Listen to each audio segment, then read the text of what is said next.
So you need to pause before you are going to do this. دل میں اچھی نیت کر لیں اور پھر شروع کریں. نبی مکرم صلی اللہ تعالیٰ علیہ وسلم نے ہمیں ہر زندگی کے کام میں بہترین رہنمائی فراہم کی. ان میں سے ایک کام کھانا بھی ہے جو کہ بہت ہی زیادہ اہم ہے. کھانا، ایٹنگ، ڈرنکنگ ہیبٹس، یہ انسان کی زندگی میں ایک اہم ترین کام ہے. اگر وہ یہ کام نہیں کرے گا تو وہ زندہ نہیں رہ سکے گا. نبی پاک صلی اللہ تعالیٰ علیہ وسلم کی عادت وہ گلپ، گورج اور چگ نہیں تھی. یہ انگریزی کے لفظ ہے، ان کا بنیادی طور پر مطلب یہ ہے کہ نگل لینا اور لالچ کے ساتھ کھانا، جلدی جلدی کھا لینا. یہ نبی پاک صلی اللہ علیہ وسلم کا طریقہ نہیں تھا، بلکہ آپ پازز کے ساتھ اور تحمل کے ساتھ کھانا تناول فرماتے. اور ایک بہت بڑا فارمولا جو آپ نے کھانے کے لحاظ سے ہمیں دیا وہ 1/3 کا فارمولا ہے کہ تم اتنا کھاؤ جو کہ تمہاری کمر کو سیدھا رکھ سکے. اور اگر کھانا کھانا ہے تو 3 حصوں میں اپنے پیٹ کو ڈیوائیڈ کر لو، 1/3، 1/3، 1/3. ایک حصے کو کھانے سے بھرو، ایک حصے کو پانی سے بھرو اور ایک حصے کو ہوا سے بھرو، یعنی ایک حصے کو خالی رکھو. کھانے کے شروع میں پانی پینے کا فرمایا گیا ہے. اس کی ایک وجہ یہ ہے کہ کھانے کے شروع میں پانی پی لیا جائے تو پیٹ کچھ بھر جاتا ہے، تو کھانا کم کھایا جاتا ہے. اور سائنٹیفک ریزن اس کی یہ بنتی ہے کہ جس وقت آپ کھانے کے بعد پانی پیتے ہیں تو کھاتے ہی ہمارے جسم سے مختلف انزائمز ایکسکریٹ ہوتے ہیں. لائپیس ہے، ایمیلیس ہے، بائل ہے، گیسٹرک جوس بھی ہے. ان کی کنسنٹریٹڈ فارم بہت ضروری ہے، یعنی یہ گاڑھے ہوں تو یہ کھانے کو اچھے انداز سے ہضم کریں گے. تو اگر آپ پانی پی لیں گے کھانے کے بعد سے تو ان کا گاڑھا پن ختم ہو جائے گا، جس کو انگلش میں ڈائلیوٹ کہتے ہیں. اور جب وہ گاڑھا پن ختم ہوگا تو ان کی ایفیکیسی وہ نہیں رہے گی. بچوں کے ایک بڑے مشہور ڈاکٹر ہیں، وہ مجھے بتا رہے تھے کہ کھانا کھانے کے بعد اگر آپ فوراً پانی پیتے ہیں تو کھانا جو پیٹ میں پڑا ہے اس کو ایک ٹائم چاہیے پیٹ میں رہنے کے لیے، تاکہ پیٹ کے اندر جو اس پہ چیز ہونی ہے وہ ہو جائے. پانی پئیں گے تو ہو سکتا ہے وہ کھانا رڑ کے آگے چلا جائے چھوٹی آنت میں، پہلے ہی پروسیس مکمل ہونے سے پہلے. تو نبی مکرم صلی اللہ تعالیٰ علیہ وسلم نے ہمیں 1/3 کا فارمولا دیا. حضور اکرم صلی اللہ علیہ وسلم آرگینک ایٹر تھے. آپ وہ چیزیں جو کہ صحت کے لیے بڑی زبردست ہے وہ تناول فرماتے. آپ کی پسندیدہ غذاؤں میں کھجور، پانی، دودھ، سرید جس کو عام طور پہ آپ سوپ کہہ سکتے ہیں، یعنی سالن کے اندر روٹی ڈال کر، گوشت ڈال کر وہ آپ تناول فرماتے. کھیرا، ککڑی، تربوز وغیرہ آپ نے پسند فرمایا. نبی پاک صلی اللہ علیہ وسلم نے مل کر کھانے کو ترجیح دی. اب آپ کھانے لگے ہیں سارے بچے گھر میں تو سب بلا لیں ایک دوسرے کو. اگر کسی کے ٹائمنگ ڈسٹرب ہیں تو آپ اچھی نیت سے ٹائم ایک کر لیں. رات کو آپ نے کھانا ہے تو بیٹا 8 بجے کھا رہا ہے، بیٹی 10 بجے کھا رہی ہے، آپ خود 9:30 بجے کھا رہے ہیں، تو آپ اس کو چینج کر لیں سارے اپنی عادات کو اور ایک وقت میں بیٹھ کر کھائیں. نبی پاک صلی اللہ علیہ وسلم نے فرمایا کہ اللہ رحمت کی نظر سے دیکھتا ہے اس دسترخوان پہ جس دسترخوان پہ سارے گھر والے بیٹھ کر کھانا کھاتے ہیں. اور اس کو بہت زیادہ پسند فرمایا گیا. صحابہ کرام کو بھی یہ فرمایا گیا کہ جب بھی کھانا کھاؤ مل بیٹھ کر کھانا کھاؤ. صحابہ نے ایک دفعہ عرض کیا، یا رسول اللہ ہم کھانا کھاتے ہیں لیکن ابھی جب ہم نے کھانا کھایا اس میں بڑی بے برکتی ہم نے نوٹس کی. تو آپ نے فرمایا تم نے ضرور الگ الگ ہو کر کھانا کھایا ہوگا، بیٹھ کر کھانا کھاؤ. تو دسترخوان پر کھانا کھانا اس کی ہمیں ترغیب دلائی گئی، بلکہ یہاں تک کہا گیا کہ جب تک آخری بندہ بھی نہیں اٹھ جاتا سارے دسترخوان پر بیٹھے رہیں. اور پھر نبی مکرم صلی اللہ تعالی علیہ وسلم نے جو دیگر کھانے کے اصول ارشاد فرمائے، جس میں ایک اصول ٹیک لگا کر کھانے سے منع کیا گیا کہ ٹیک لگا کر کھانا نہیں کھانا. And this particular habit is having many medical benefits. انسان کے پیٹ میں ایک دروازہ ہوتا ہے، اسے کہتے ہیں کارڈک اسفنکٹر. یہ ڈور ہوتا ہے، ایک دروازہ ہے. ویسے کئی اسفنکٹر ہوتے ہیں، پائلورک اسفنکٹر ہے اور 4-5 قسم کے ہوتے ہیں. یہ بالکل کھانے کی نالی اور پیٹ کے درمیان میں ہوتا ہے اور یہ 1 سائیڈڈ دروازہ ہے. جس طرح ہمارا یہ دروازہ 1 سائیڈڈ ہے، اندر کی طرف کھلتا ہے، باہر کی طرف نہیں کھلتا نا. وہ کارڈک اسفنکٹر بھی 1 سائیڈڈ ہے وہ کیوں کھلتا ہے؟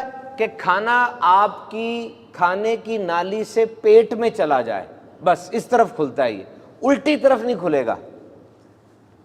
جب بھی آپ منہ میں کھانا ڈالتے ہیں اس کو سگنل مل جاتا ہے، وہ کھل جاتا ہے، آپ کا کھانا پیٹ میں چلا جاتا ہے، پھر وہ بند ہو جاتا ہے، پھر آپ کھانا کھاتے ہیں، پھر کھل جاتا ہے۔ اور سائنس یہ کہتی ہے کہ جب آپ لیٹ کر یا ٹیک لگا کر کھانا کھاتے ہیں تو وہ دروازہ غلط انداز سے کھلتا ہے اور کھانا پیٹ سے آپ کی کھانے کی نالی میں آتا ہے، جس کو آپ کہتے ہیں تیزابیت ہو رہی ہے، جلن مچ رہی ہے، نقصان ہو رہا ہے، درد ہو رہی ہے، اور پھر آپ اومیگا، اومیپرازول، رائزک وغیرہ دوائیاں کھاتے ہیں۔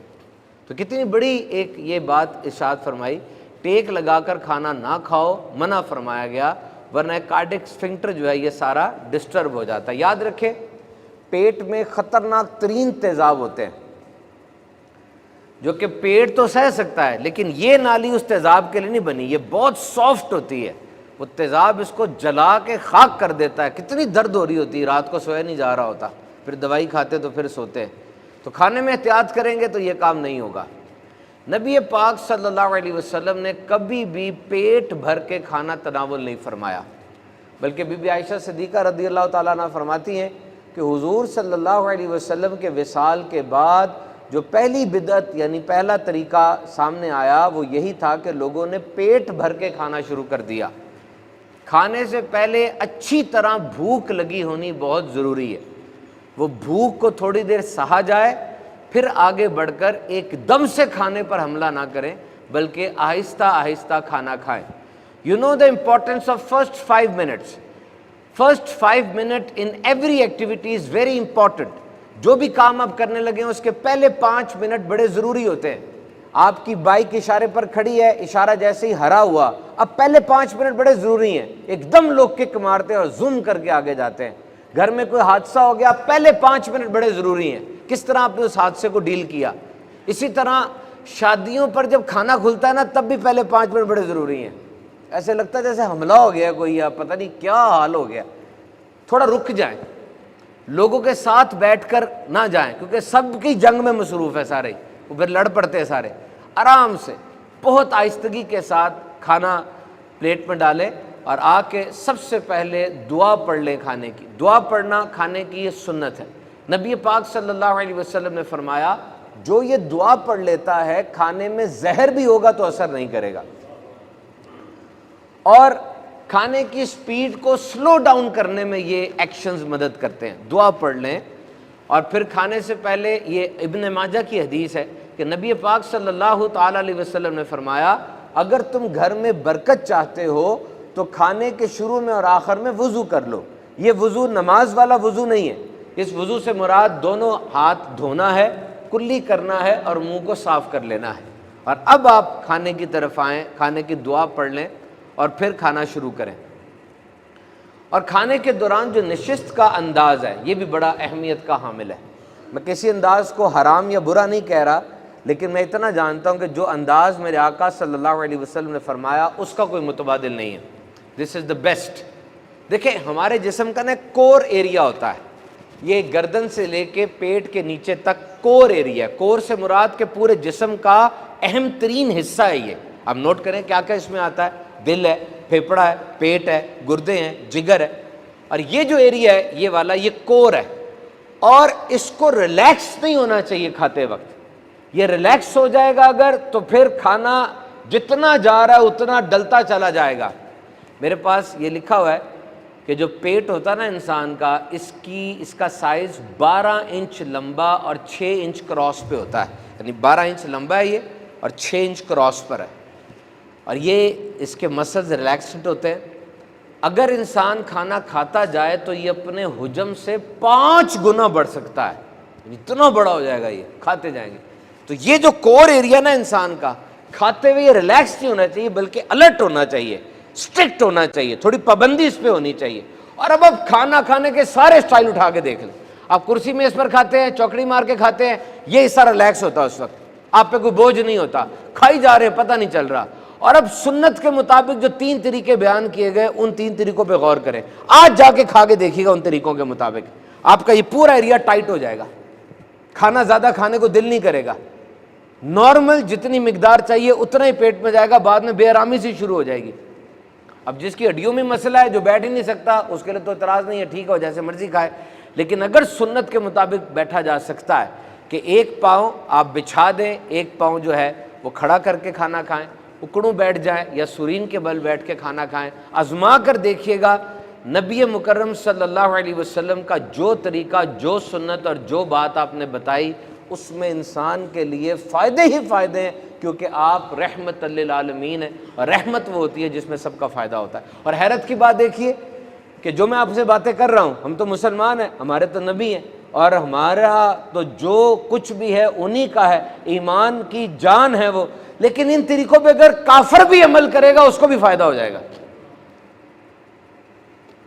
کھانے میں کسی قسم کا عیب نہیں نکالنا، یہ مکروہ اور خلاف سنت ہے۔ نبی مکرم صلی اللہ علیہ وسلم کی عادت مبارکہ تھی کہ آپ کھانا تناول فرماتے، اور اگر ایسا کوئی معاملہ ہوتا تو آپ کھانا نہ تناول فرماتے۔ کبھی بھی اپنی زبان سے کھانے کے بارے میں کوئی عیب نہ نکالیں۔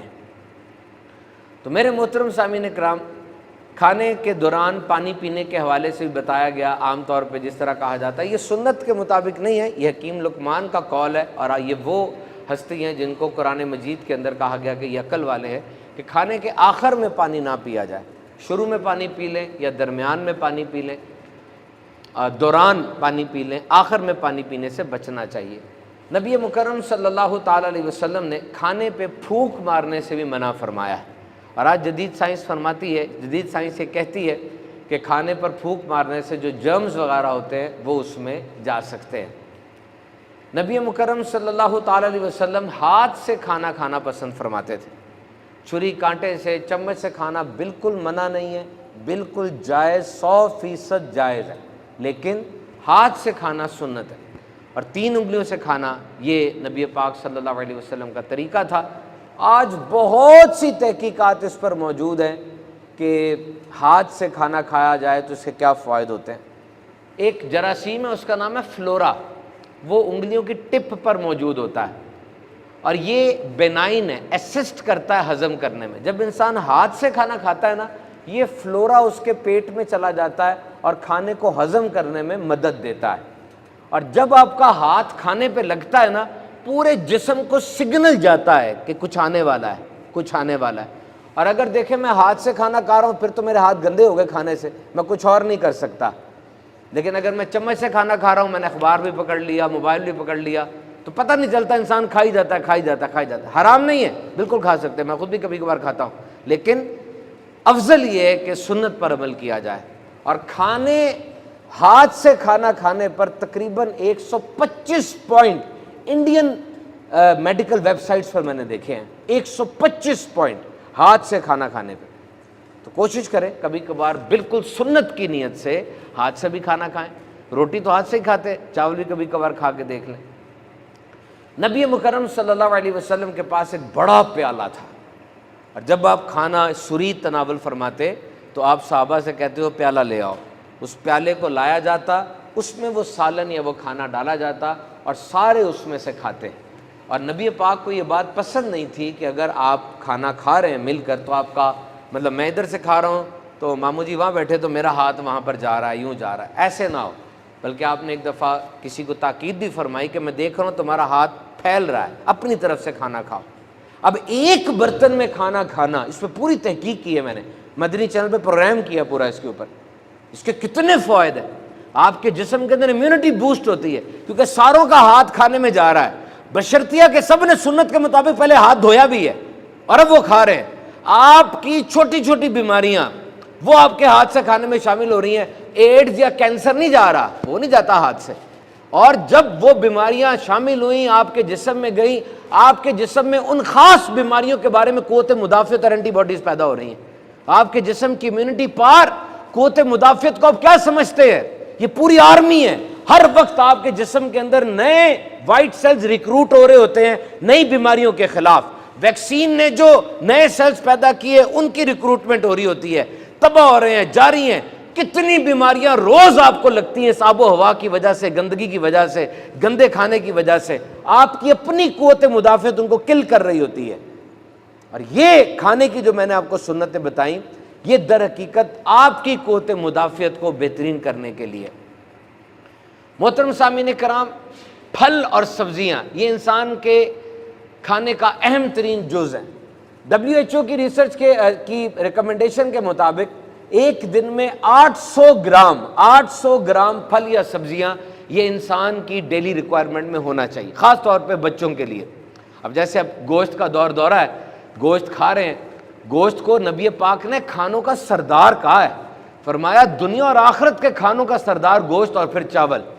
لیکن ریڈ میٹ کے نقصانات آپ دیکھیں، آپ پڑھے لکھے لوگ بیٹھے ہیں، جائیں مصدقہ ویب سائٹس پہ سرچ کریں، ریڈ میٹ کے نقصانات بہت زیادہ ہیں، بہت زیادہ ہے۔